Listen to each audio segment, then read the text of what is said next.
Il faut réétymologie la langue.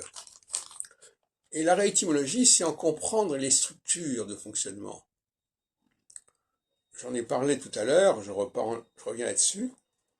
Le U, quand le U remplace le L, c'est que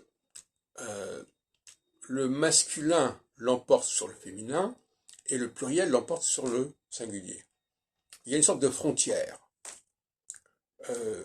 Quand on a du U, on ne peut pas arriver au L, il faut se transformer en L. Quand on veut passer du singulier au pluriel ou du féminin au singulier, au masculin, il faut transformer le U en L.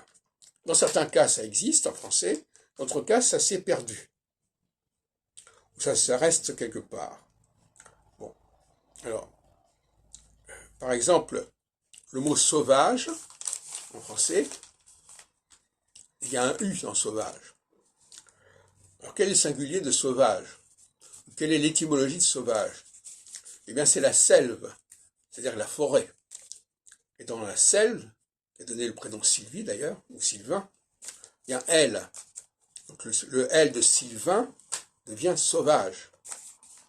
Mais ça veut dire aussi que sauvage est un pluriel, ou un masculin, et il faudrait reconstituer le féminin et le singulier à partir de selve.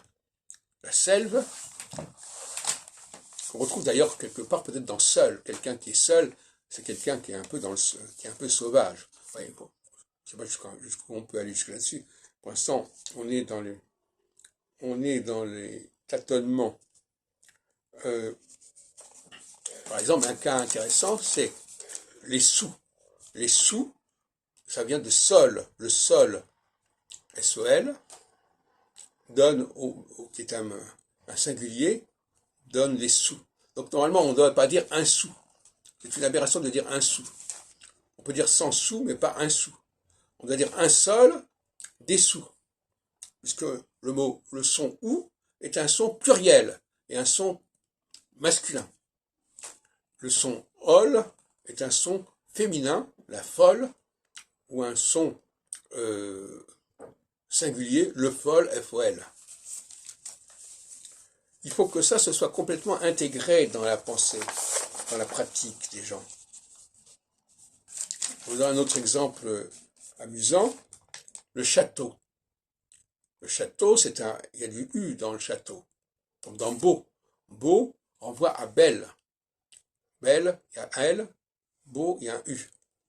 Et le château renvoie à castel, qui a donné l'anglais castle.